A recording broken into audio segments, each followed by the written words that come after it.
आदिवासी अगर किसी राज्य में है तो वो मध्य प्रदेश में है, और मध्य प्रदेश में जब इतने सारे आदिवासी रहते हैं तो उनकी मूलभूत सांस्कृतिक जो स्थल है और उनकी जो परंपरा संस्कृति जहां पर दिखती है झलकती है तो वो कछारगढ़ जैसी जगह है। और इसके लिए शासन को और मध्य प्रदेश के जो रेल मंत्री है उनको ये पहल करनी चाहिए कि जिस तरीके से इतने भारी भरकम संख्या एक एक जिले से लाखों हजारों लोग जाते हैं कछारगढ़, तो उसके लिए व्यवस्था तो होनी चाहिए साथियों। लेकिन मध्य प्रदेश सरकार किसी भी तरीके से आदिवासियों की संस्कृति को बचाना नहीं, खत्म करना चाहती है, और उल्टा आपका जो सांस्कृतिक कल्चरल स्थल है उसको भी पूरी तरीके से छीनने की कोशिश हो रही है। कैसे छीनने की कोशिश हो रही है? क्योंकि बड़ी मुश्किल से आदिवासियों का सबसे महत्वपूर्ण जो स्थल था एक चौड़ागढ़ भी था, जहां पर 88 शंभू शेख की पीढ़ी ने राज करी है। वहीं से प्रथम शंभू से लेकर 88वां शंभू शेख उसी पैनक मणि पचमढ़ी के बाजू में जो चौड़ागढ़ है वहां पर बैठ के शासन सत्ता संचालित करे, जिसमें नार व्यवस्था, गढ़ व्यवस्था और कोट व्यवस्था लोकतंत्र के आने के पूर्व जिस तरीके से यहाँ के मूल बसिंदों की, यहाँ के मूल मालिकों की अपनी एक लोकतांत्रिक व्यवस्था थी, वैसे ही लोकतांत्रिक व्यवस्था उसी कछारगढ़ से पूरे गोंडवाना द्वीप जो है, जम्बू द्वीप, संयुंगार द्वीप जो है, वहां पर पूरा का पूरा समुदाय एक टोटमिक समुदाय जो है नार व्यवस्था, गढ़ व्यवस्था, कोट व्यवस्था के अंतर्गत संचालित होता था।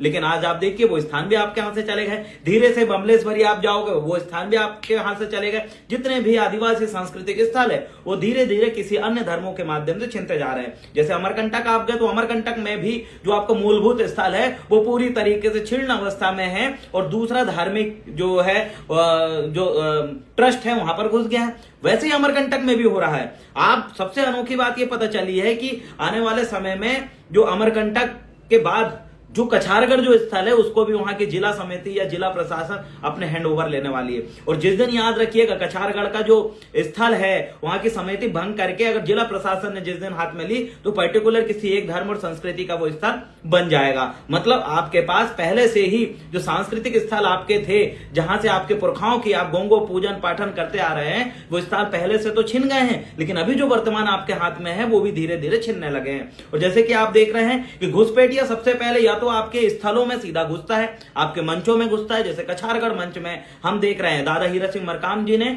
2016 में मंडला के जाने माने नेता फग्गन सिंह कुलस्ते जी को मंच से उनका माइक छीन के उनको स्टेज से नीचे भगा दिया था। क्यों? क्योंकि दादा हीरा सिंह मरकाम जी जो थे पीली क्रांति के जनक, गोंडवाना समग्र विकास क्रांति आंदोलन के प्रणेता, और जिनके द्वारा गोंडवाना के बहुत सारे संगठन और मिशन संचालित किए गए थे। अगर वो इतने सी भी गड़बड़ी जो है दादा हीरा सिंह मरकाम जी बर्दाश्त नहीं करते थे, और वहीं फग्गन सिंह कुलस्ते जी के द्वारा कई ऐसी बातें की गई जो कि गोंडवाना आंदोलन के विरुद्ध थी, तो तुरंत दादा हीरा सिंह मरकाम जी ने उनके हाथ से माइक छीन के उनको भगाने का काम किया था। लेकिन आज आप देखिए, आज धीरे धीरे दादाजी के खत्म होने के पश्चात फग्गन सिंह कुलस्ते जी और उनकी विचारधारा की कुछ ऐसे लोग उस मंच में प्रवेश करने लगे हैं। अगर वो मंच में प्रवेश करने लगे तो आने वाले समय में वो मंच आपका रहेगा ही नहीं। दूसरा तरीका यह है, या तो वो मंच में घुस के कब्जा कर लेंगे, या तो उस मंच का या फिर उस कछारगढ़ को संचालित करने वाली जो समिति है उसको हाईजैक करने की कोशिश करेंगे, उसको रद्द करके जिला प्रशासन के हैंडओवर करेगी, और बाद में वो जो स्थल है वो शासन के हैंडओवर हो जाएगा। और शासन के हैंडओवर भी अगर हो गया तो कछारगढ़ नहीं रहेगा। इसलिए सम्मानित साथियों, आइए जहां से जीवाश्म की जो जहां के जीवाश्म से आप और हम सब की नस्ल बनी है, जो गौंड समुदाय जिसमें बहुत सारे समुदाय आते हैं, उन सब की नस्ल की और उनकी उत्पत्ति वहीं के कछारगढ़ से निकलने वाली नर्मदा दाई की जो है जीवाश्म से हम लोगों की उत्पत्ति हुई है। ऐसा साइंटिफिक रीजन बहुत सारे लिटरेचर भी बताते हैं और हम इस चीज को मानते हैं। इसलिए हमारा जन्मदायिनी नदी नर्मदा दाई और जो कछारगढ़ हमारे जहां से हमारी टोटमिक व्यवस्था और हमारी गोत्र व्यवस्था और हमारी मूल व्यवस्था को जहां से संचालित और बनाया गया है, जहां 33 कोटि हमारे जो बच्चे थे, हमारे जो पुरखे थे, उनके द्वारा जिस तरीके की हमारी व्यवस्था को वहां से प्रचारित की गई है, प्रसारित किया गया है, आज वो जगह खतरे में है। आज धीरे धीरे या तो गलत व्यक्ति वहां पर प्रवेश करके पूरी कमेटी को हाईजैक कर रहे हैं, या तो उसको जिला प्रशासन के हैंडओवर कर रहे हैं। याद रखिएगा, किसी दूसरा धार्मिक स्थल आप उसी की तुलना हर एक धर्म के धार्मिक स्थल से करिए। वो शासन प्रशासन और आज भी उन्होंने उन स्थलों को बचा के रखा है। वो तो हमारा सांस्कृतिक स्थल है। आदिवासी संस्कृति को मानने वाला और संस्कृति के हिसाब से अपने जीवन जीने वाला व्यक्ति है और प्रकृति को अपना भगवान मानने वाला व्यक्ति है। आज उसी आदिवासी समुदाय के गौंड कम्युनिटी के पूरे जो कल्चरल स्थल कछारगढ़ है उसको भी धीरे धीरे विध्वंस करने के लिए, विदूषित करने के लिए उसके कछारगढ़ के समक्ष, कछारगढ़ के खिलाफ में एक और मंच लगने लगा है। और उस मंच में संघ, आरएसएस और वनवासी जो बच्चे हैं जो जिनकी विचारधारा वो धीरे धीरे उस कछारगढ़ जो जगह है उसको हाईजैक करने के उसमें है। तो आप सभी साथी सावधान रहें, सतर्क रहें। आपकी और मेरी पहल एक कदम कछारगढ़ सांस्कृतिक स्थल को बचाने के लिए रहनी चाहिए। और अगर हम ये शुरुआती प्रतिक्रिया नहीं देंगे तो आने वाले समय में कछारगढ़ जैसा जो हमारा सांस्कृतिक स्थल दादा हीरा सिंह मरकाम जी के द्वारा बनाई हुई गुणवाना सेवानाश ट्रस्ट जैसी जगह हमसे छिन जाएगी। इसलिए सम्मानित साथी, आइए जागरूक होएं और ऐसे कछारगढ़ के पवित्र मंच में, कछारगढ़ जैसे सांस्कृतिक मंच में, दादा हीरा सिंह मरकाम जी के द्वारा साज सज्जा सजाया हुआ मंच में हम किसी ऐसे व्यक्ति का प्रवेश निषेध करवाएं, उस समिति से रिक्वेस्ट करके, उस समिति से निवेदन करके जो कि गलत विचारधारा और आदिवासी संस्कृति और गोंडी परंपरा और गुणवाना आंदोलन के खिलाफ बोलने वाले और लगातार भीतर बैठ के चोट करने वाले लोगों का खुलासा करवाएं और ऐसे मंच में घुसने ना दें। मैं आप सभी से अपील करता हूं, क्योंकि ये दादा हीरा सिंह मरकाम जी का मिशन है। जिन लोगों को दादा हीरा सिंह मरकाम जी ने उतार के भगाया है, ऐसे लोगों को हम मंच में नहीं आने देंगे, क्योंकि हम उसी आंदोलन के लोग हैं। और आंदोलन कोई एक व्यक्ति से नहीं चलता है, आंदोलन पूरी विचारधारा से चलता है, आंदोलन उस विचारधारा को मानने वाले लोगों से चलता है। इसलिए ये गुणवाना आंदोलन किसी के व्यक्तिगत आंदोलन नहीं है, ये एक वैचारिक आंदोलन है जो जल जंगल जमीन, हमारी टोटमिक व्यवस्था, हमारे नार व्यवस्था के माध्यम से यहाँ के मूल बसिंदों के अस्तित्व को बचाना और उनकी अमूल्य वन संपदा, जल संपदा, खनिज संपदा को बचाने का आंदोलन है। आइए आप और हम सब एक पहल करते हैं, अपने लोगों को जागरूक करते हैं और कछारगढ़ अगर हम जाएं तो इस बात को दिमाग में लेकर जरूर जाएंगे कि हमारे इस पैनपुर का स्थल को बचाने के लिए अगर हमें सड़क में निकलना पड़े, लड़ना पड़े तो हम लड़ेंगे, लेकिन इस स्थल को हम खत्म नहीं होने देंगे, इसकी मूल भावना को हम खत्म नहीं होने देंगे। ये प्रण आपको अपने सीने में लेना पड़ेगा, क्योंकि बहुत सारे लोग हैं जिनको मैंने देखा हूं जो लगातार हमारी सांस्कृतिक विरोधी गतिविधि और हमारे दुश्मनों के साथ मिलकर बैठने वाले लोग जब इस आंदोलन को हमारी आंखों के सामने अगर खत्म करेंगे तो हम बर्दाश्त नहीं करेंगे। क्योंकि इस आंदोलन में हम लोग और अच्छा कैसे करें, इसके लिए हम इस गुणवाना आंदोलन में आए हैं। हम इस आंदोलन को बेचने और इस आंदोलन को बदनाम करने और इस आंदोलन को कमजोर करने और इस आंदोलन को दिखाकर सौदेबाजी करने वाले लोगों की पहचान करना है और ऐसे लोगों से लड़ना नहीं है। उस आंदोलन में प्रवेश करके हमें उस लड़ाई को व्यवस्थित करना है और ऐसे लोगों को धक्का मार के बाजू करना है, क्योंकि हमारा उस आंदोलन से दूर भागना समाधान नहीं है। बहुत सारे साथियों ने जो है इस गुणवाना आंदोलन को छोड़कर किसी अन्य आंदोलन और वैचारिक संगठनों में जाके जुड़े हैं। किस लिए? क्योंकि उनको लगा कि ये आंदोलन में गलत लोग संचालित कर रहे हैं। तो याद रखिएगा, आप ऐसे लोगों से आज डर के भाग रहे हैं, अगर भविष्य में आप जिस जगह गए हैं वहां पर भी ऐसे ही लोग आए तो क्या आप वहां से भी भागेंगे? फिर आप दूसरी जगह जाएंगे, फिर ऐसे ही बिकाऊ दलाल टाइप के लोग आपके सामने आएंगे, क्या फिर आप वहां से भागेंगे? नहीं, भागना समाधान नहीं है। हमें वहां रुक कर, वहां डट कर, वहां ईमानदारी से काम करके और अपनी प्रतिभा दिखाकर और अपनी मेहनत से काम करके हासिल करके जब आप आगे बढ़ोगे और उसका समाधान ढूंढोगे, यही उसका समाधान है। गुणवाना आंदोलन से भागना समाधान नहीं है। गुणवाना आंदोलन, गुणवाना के संगठनों से भागना समाधान नहीं है। अगर आपको कहीं गलत लगता है तो वहां से भागिए मत, उसकी सुधार करिए। अगर सुधार नहीं हो रहा है तो थोड़ा धैर्य रखिए, क्योंकि इसी से ही ये आंदोलन आगे बढ़ेगा। और दादा हीरा सिंह मरकाम जी ने भी कहे हैं कि हमें इस प्रकार के जहर को पीना होगा, जो इस तरीके के बदनामी का, इस तरीके के गालियों वाला जहर जो व्यक्ति पिएगा वो आगे बढ़ेगा। हम गुणवाना आंदोलन में काम करने वाले लोग हैं, हमें सभी जाति समुदाय को हम लोग उनके साथ में खड़े रहेंगे तो वो हमारे साथ में खड़े रहेंगे।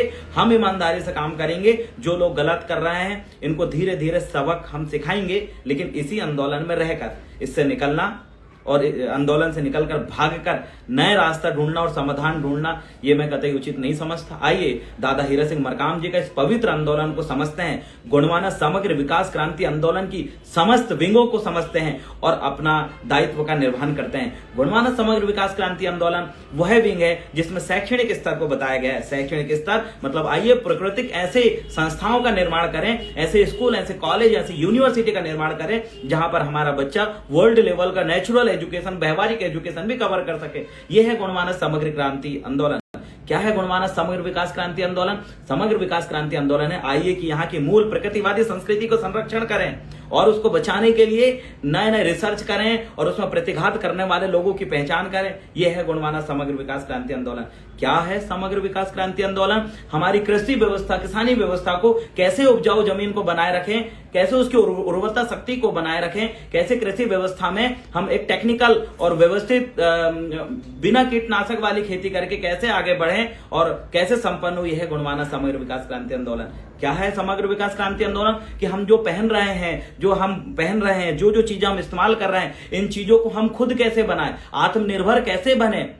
ये है गुणवाना समग्र विकास क्रांति आंदोलन, जो हमें ये बताता है कि व्यवसाय के क्षेत्र में जाएं और जो चीजें हमें दैनिक जीवन में सबसे ज्यादा जरूरी है उनको खुद बनाने के लिए कोशिश करें। ये समग्र विकास क्रांति आंदोलन बताता है। सामाजिक संगठनों के माध्यम से सामाजिक व्यवस्था और समाज में फैल रही बहुत सारी दिक्कतें का समाधान करना, यह है गुणवाना समग्र विकास क्रांति आंदोलन, जिसमें एक चीज में विकास नहीं, समग्र विकास, कि कैसे हमें जंगल को बचाना है, कैसे क्लाइमेट को संतुलित रखना है। क्लाइमेट जो चेंज हो रहा है, प्रकृति का वातावरण, गर्मी एकदम से बढ़ जाना, बरसात के एकदम से जाना, ये क्लाइमेट को कैसे हमें ठीक करना है, कैसे पेड़ कटने से बचाना है, कैसे अधिक अनाधिक जो खदानें खुद रही है इनको कैसे रोकना है, इसको रोकना और क्लाइमेट चेंज को समझना, यह है गुणवाना समग्र विकास क्रांति आंदोलन। क्या है समग्र विकास क्रांति आंदोलन? आप इस चीज को समझिए। दादा हीरा सिंह मरकाम जी ने इस आंदोलन की शुरुआत सिर्फ विधायक बनाने के लिए नहीं करी थी।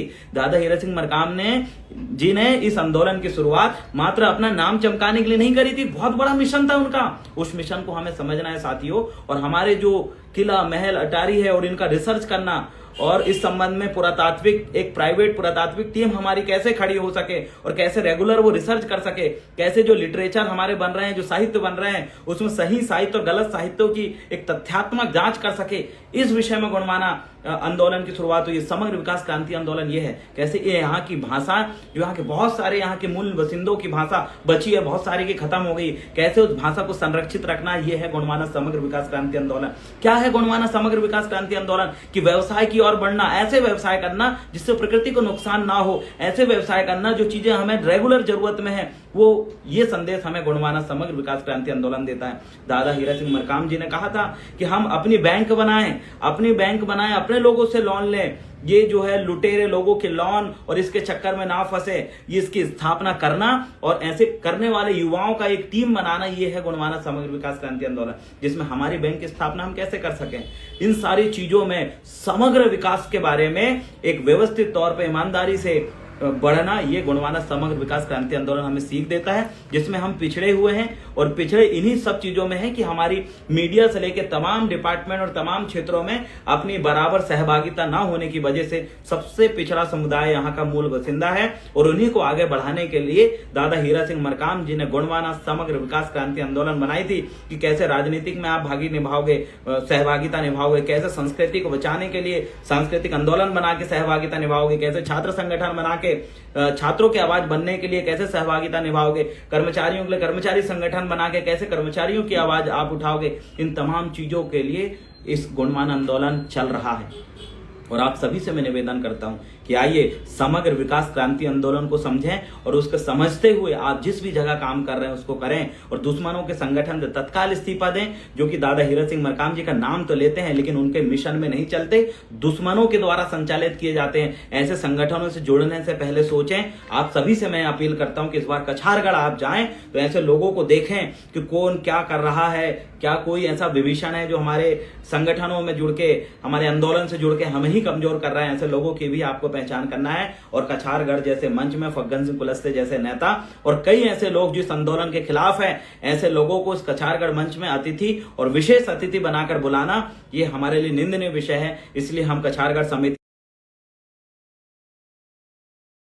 से अपील करेंगे, और आप सब भी अपील करें कि ऐसे लोगों को जगह मत दीजिए। उस मंच में ऐसे लोगों को जगह दीजिए जो वाकई दादा हीरा सिंह मरकाम जी के समग्र विकास क्रांति आंदोलन को लेकर काम कर रहे हैं, उन विचारों को आगे बढ़ा रहे हैं, उसमें अपना जीवन खपा रहे हैं। उन लोगों को उस मंच में जगह मिलना चाहिए जिन्होंने अपना सर्वस्व निछावर कर दिया, जिन्होंने जेल गया, लाठी खाया, डंडा खाया, समय समय पे आने पे समाज के सुख दुख में आके लड़ा, अगर वो जिला बदर भी सहन किया। ऐसे लोगों के लिए वो मंच है और ऐसे लोगों को सम्मान देने के लिए वो मंच है। दलाल और इस समाज को खत्म करने वाले, अंदर से चोट को पहुंचाने वाले विभीषणों के लिए कछारगढ़ मंच नहीं है। वो मंच लड़ने वाले, विचारों को आगे बढ़ाने वाले लोगों के लिए है। इसलिए ऐसे लोगों को मंच में जरूर जगह दें और उनको आत्मसम्मान जो है बढ़ेगा, उसका आत्मबल बढ़ेगा तो वो आके और तेजी से काम करेंगे। ऐसे लोगों को जगह दें। गलत लोगों को जगह दिया जाएगा तो वो बाहर निकल के उनको पता है कि इस समाज को कितनी चोट पहुंचा दो और मंच में ये फिर भी सम्मान देगी और ऐसे लोग सम्मान देंगे तो उनका सह बढ़ेगा। इसलिए सम्मानित साथियों, इस विषय में विचार करते हो आप सभी सावधानी, सतर्कता बनाए रखें और कछारगढ़ आंदोलन को खत्म करने वाले लोगों की साजिशों पे हम एक कील ठोकेंगे। हमारी समझदारी ही हमारे लिए सबसे बड़ी चीजें हैं। आप भी जागरूक होइए, औरों को जागरूक करिए, औरों तक ये वीडियो पहुंचाइए। बहुत बहुत धन्यवाद। मैं आपका क्रांतिकारी साथी, गुणवाना समग्र विकास क्रांति आंदोलन का एक छोटा सा सिपाही, देवरावन भलावी। बहुत बहुत धन्यवाद।